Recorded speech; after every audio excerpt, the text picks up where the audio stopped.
One of those reasons is because every ummah and every nation has a leader. And one of the role of that leader is to be like a father to the people who are following. The Prophet of Allah and Amir al-Mu'mineen were the spiritual fathers of Islam. And all of the A'imah, also the spiritual fathers. So that the advice that they give us is advice we have to take to heart. We have to follow, and we have to act upon it. And the things that they tell us to stay away from are the things we have to be mindful of, we have to avoid, and we have to stay away from. When a father tells their child, "Oh, this is something good to do. Eat this food. Dress like this. Behave in this way." He only tells him because he loves him. When Amir al-Mu'mineen alayhi salam gives advice to the followers of the Ahl al-Bayt, and he says to them, "O you who are my followers, pray this way, greet each other this way, dress this way." It is because he loves his followers, and out of his love for the followers of the Ahl al-Bayt, he says this to them.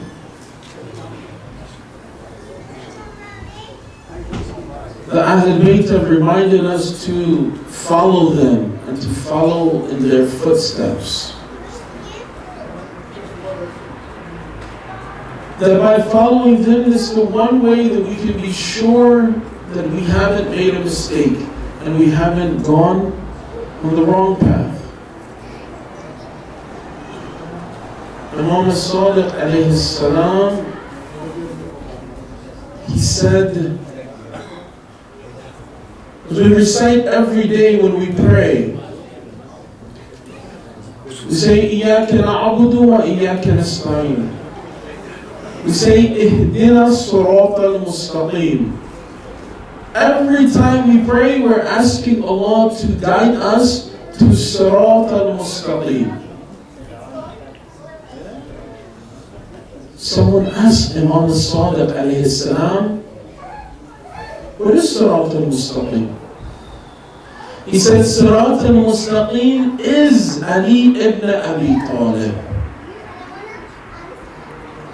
He's the manifestation of what it means to be on the right path and to follow the right path.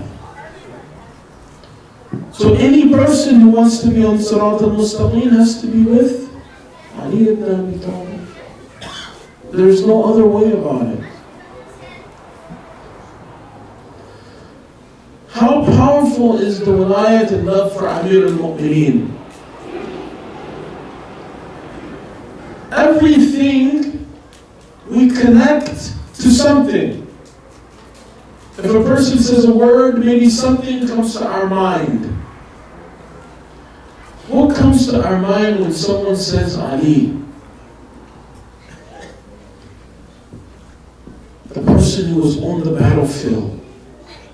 The person who would give his life sleeping in the bed of the Prophet. The person who was afraid of no enemy. The person who was brave beyond measure. But this is the same person that will take food to orphans.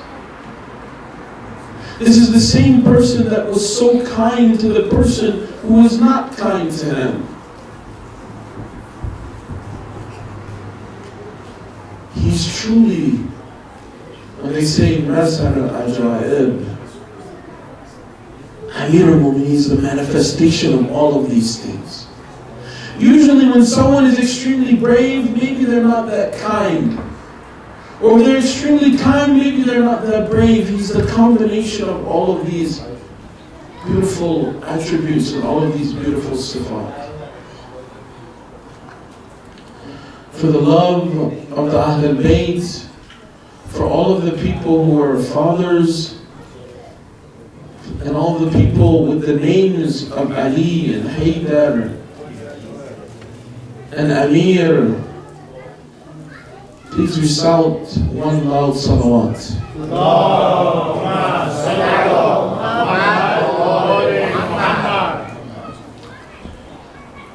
روز پدر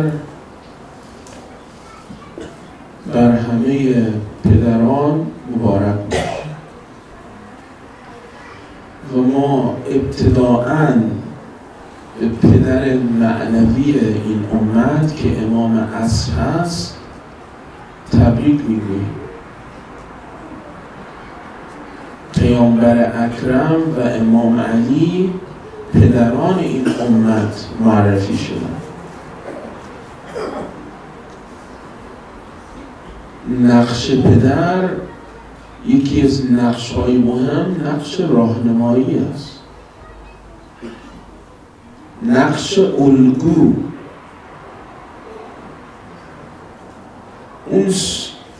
اون الگوی ثابت قدم که از اون میشود پیروی کرد.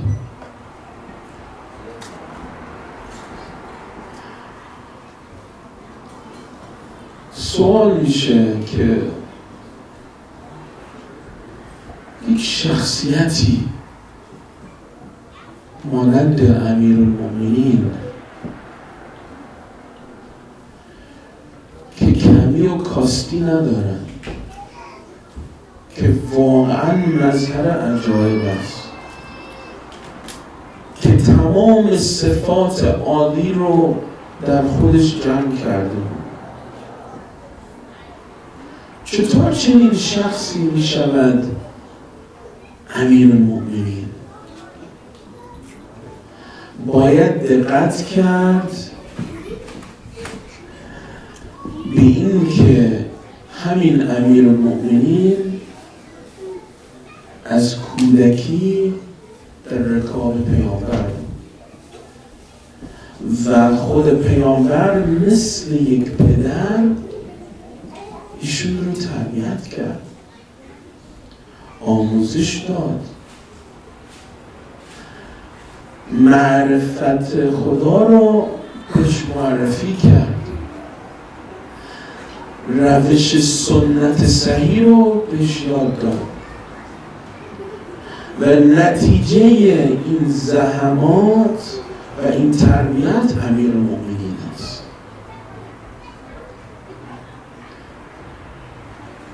سوال شد از یکی از ائمه اطهار،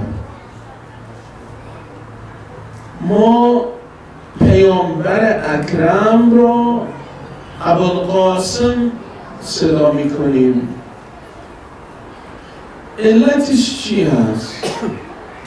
امام صادق فرمودند، ظاهرا امام صادق بود، فرمودند که به این دلیل که اینطور بود که فرزندی داشت که از دنیا رفتن، ولی چون اون فرزند اسمش رو قاسم گذاشتن، خب فرزایشون ابوالقاسم هست.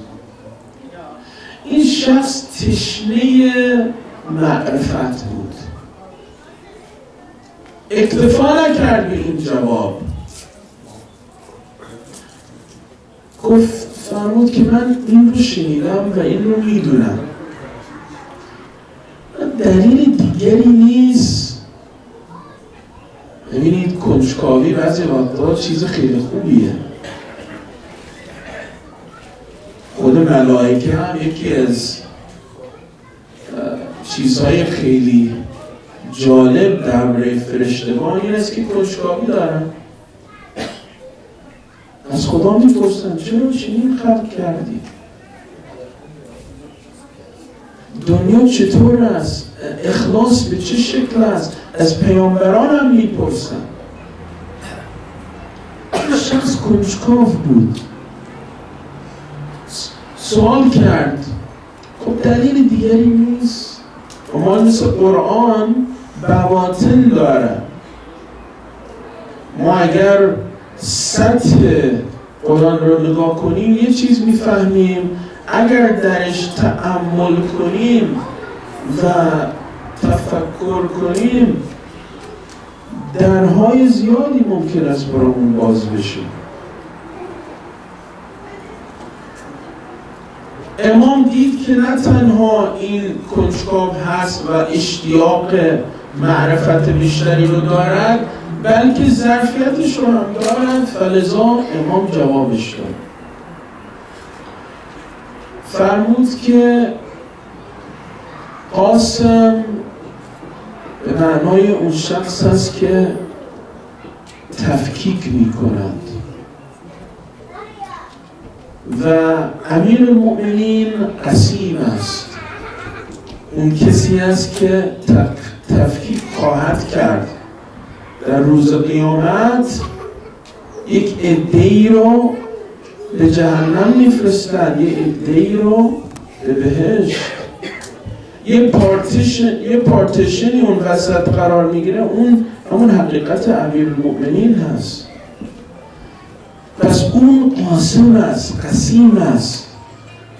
و امام فرمود به خاطر اینکه پیامبر اکرم مثل یک پدر بود برای حضرت علی است که لقبش هست ابوالقاسم.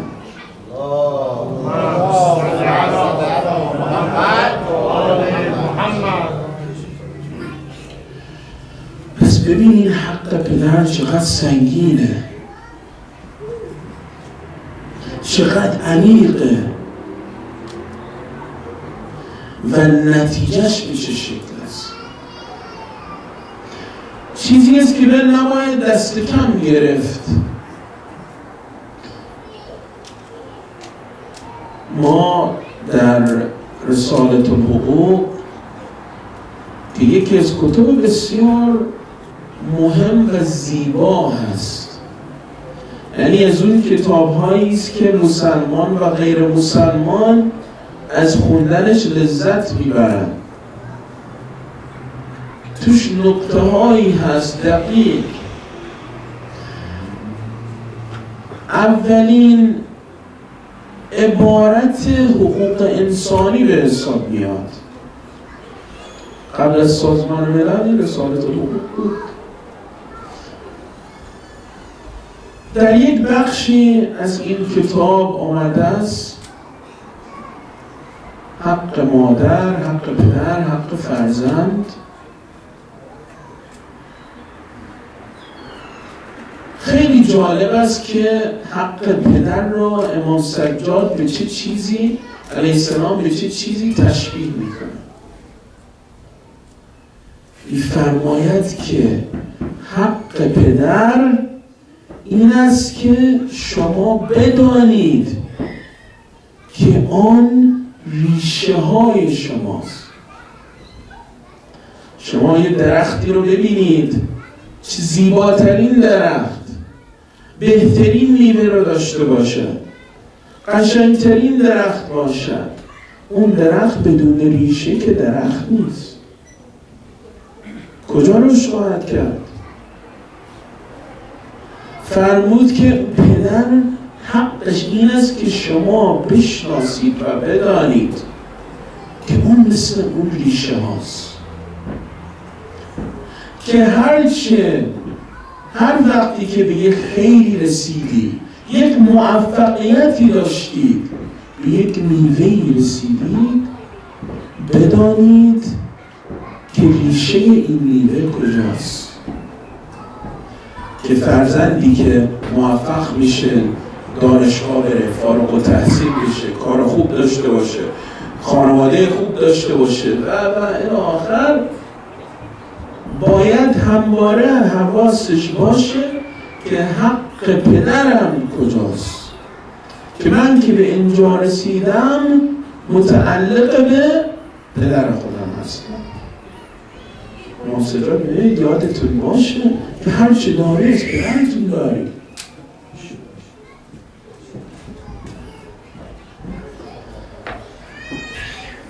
جالب است که در حق فرزندم یک اشاره به همین موضوع میکنم.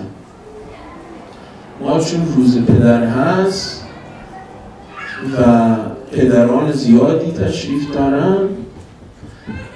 این موضوع رو که بعضی وقتا کمتر بیان میشه گفتیم شاید صلاح باشه مطرح بشه. روز مادر البته جای خود دارد و مادرز دی یکی از بزرگترین مناسبات چه دین ما هست چه در کشور آمریکا. بعضی وقتا از این جهت پدران مظلومن. پس ما به این جهت گفتیم یه اشاره‌ای در حق امیرالمؤمنین داده بشه انشاءالله. صلی علی محمد و علی محمد. اللهم صل علی محمد و آل محمد و عجل فرج. رایش اهل بیت یه صلوات بلندتر بفرستید. اللهم صل علی محمد و آل محمد و عجل فرج. در روایات بسیاری ما جایگاه اهل بیت برای ما مشخص شده.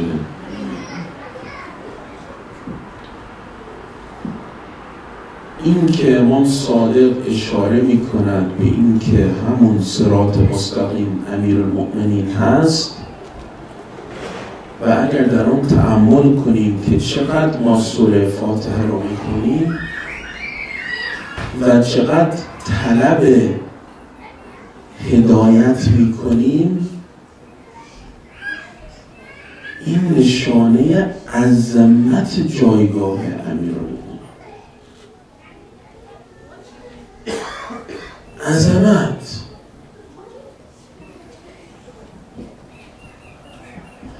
چطور پدری بود امیرالمؤمنین؟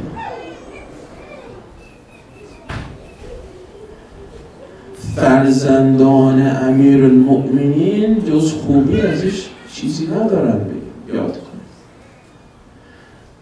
دشمنان امیرالمؤمنین جز خوبی چیزی ندارن راجع به ایشون.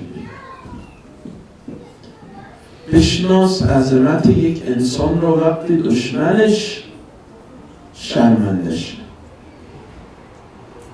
دشمنت شرمنده باشه مساقش هم. ابن ملجم که همه هرچه ثواب و خوبی دنیا رو که میتونست به دست بیاره از دست داد و فروخت، بعد شرمنده امیرالمؤمنین میشه. همون شخصی که در خیبر رو بلند میکند واقعا مظهر عجایب. همون شخصی است که آن شخصی که به او حمله میکنند و باعث مرگ و شهادتش میشوند بگیم گذشت میکنند از اون شخص گذشت میکنند. عجیب است، واقعا عجیب است. نهج البلاغه یکی از کتب بسیار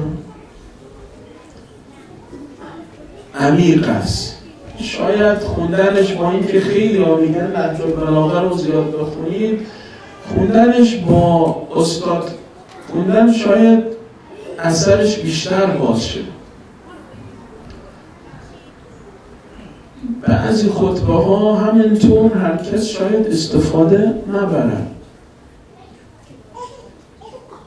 شاگردی بود که میگفت استادی داشتم که این استاد دانشگاه با من خوب نبود.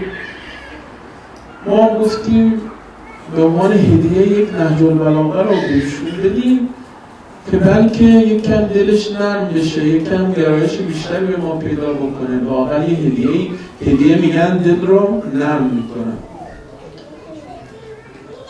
اثر دادن این هدیه میگفت که این استاد تازه با ما بدتر شد. ما بالاخره بعد از مدتی رفتیم سراغ استاد و گفتیم خب اون هدیه‌ای که ما دادیم دریافت کردیم. بله دریافت کردیم، کتاب خوندیم، خیلی هم عالی بود. حالا علت این که شما با ما انقدر هنوز لچسبید چی هست؟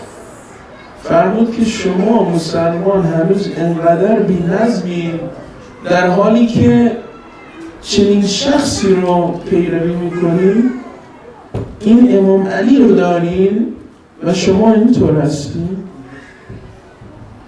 یعنی معلوماتی که امام علی فقط در خطبه خلقت این عالم توضیح میدهد اندازه هزاران کتاب علوم ارزش داره و شما این رو دارید و ازش پیروی نمی‌کنید. این امیرالمؤمنین ما انشاءالله برای همه ما الگوی واقعی باشند، چه برای پدران، چه برای مادرها و چه برای فرزندان. آرزوی ما این است که انشاءالله ما اگر حقیقت امیرالمؤمنین رو حتی کوچکترین ذره‌اش رو درک کرده باشیم، اون رو امشب تصمیم گیری کنیم که بهش عمل کنیم. اون امیرالمؤمنین که انقدر مهربان بود، شبها برای یتیمها و فقرا با کمال تواضع غذا می برد، اون تواضع و مهربانی در دل ما قرار بده. اون امیرالمؤمنین که نه تنها شجاعت خاصی داشت، وقتی در خیبر رو بلند کرد گفتن که شما چطور این کار کردی؟ جمعی آمدن، روایات مختلفه، 40 نفر آمدن یا بیشتر آمدن، هیچ نتونستن این در رو بلند کنن. فرمود این با قدرت ربانی بود، نه قدرت جسمانی. این مظهر عجایب که با قدرت ربانی معجزه می کند، اگر او الگوی ما هست، ما باید از عبادت او درس بگیریم. روش عبادت امام علی عجیب بود. در حین جنگ پیامبر می‌فرماید الان بهترین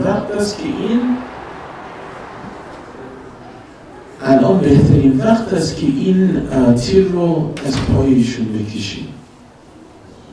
چنان تمرکز در نماز، چنان وصل به خدا بشد.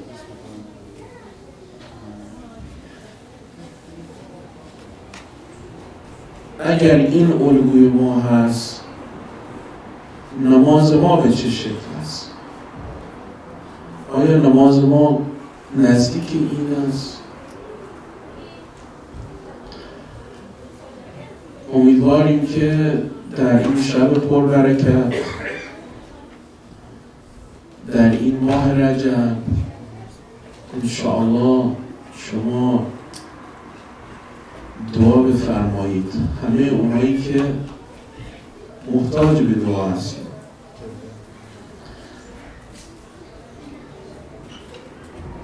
چند دقیقه آخر رو انگلیسی صحبت میکنیم که انشاءالله همه در این شب مهم خوشحال باشید. سلام.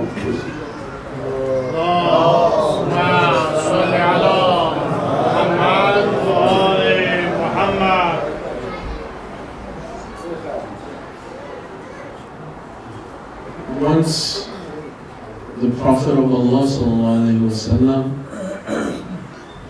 he said to his companions, to the ashab that were there, who can pray without thinking about the dunya? Without thinking about the dunya, without thinking about their problem, without thinking about what someone said about them, without thinking about their family or even their children. Any of the dunya, who can have that kind of zuhud and be detached from the dunya, that when they pray, they actually connect to Allah. Because in order to connect to Allah, we have to detach from the dunya and plug in to Allah. One companion made 2 rakats. Some thought came to him. Another, and another. And the prize was these camels, these rare camels, were the prize of whoever could make this prayer without thinking about the dunya. Jibreel was with the Prophet at this time. Finally, it's the turn of Amir al-Mu'mineen alayhi salam. Amir al-Mu'mineen begins to pray. And he's praying. But in the middle of his prayer, he thinks of these 2 camels, which one of them is bigger? And he continues his prayers. And Jibreel and the Prophet say, wait a minute. Even Amir al-Mu'mineen thought about the dunya. But then he answers. Either Jibreel says to the Prophet or vice versa, but he answers, he says, no. He wasn't thinking about the dunya for the sake of the dunya. The thought that crossed the mind of Amir al-Mu'mineen at that moment was, which one of these camels is bigger, so that I can give the bigger camel fi sabilillah in charity, so that I can give it in sadaqah. So what this means is that even in doing ibadah, even while he was doing ibadah, his thought was even about an ibadah. SubhanAllah. Sallallahu Muhammad wa Allahumma salli ala Muhammad wa ali Muhammad wa ajil fast. When we go to our prayer, it's at least 3 things that the ulama say we should focus on. One is the qira'at, the words we are saying. And really think about, every time we say Ihdina Surat al-Mustaqim, think about, I want to be with Amir al-Mu'mineen because he is Surat al-Mustaqim. All of the words that we're saying. It says, think about the next thing, your harakat. Every movement that we do in prayer, that we bow, that we put our forehead to the ground, that for no other human being do we prostrate, for no other existence except Allah do we prostrate. And then it says, lastly, to think about the sakanat, even the parts of prayer where you don't move, where you're still, where you're standing, where you're sitting, in your julus, to even reflect about this. He says, if we focus on all of these parts of the salah, this is how we make our prayer become something similar to that prayer of Amir al-Mu'mineen alayhi salam. Wassalamu alaikum wa rahmatullahi wa barakatuh.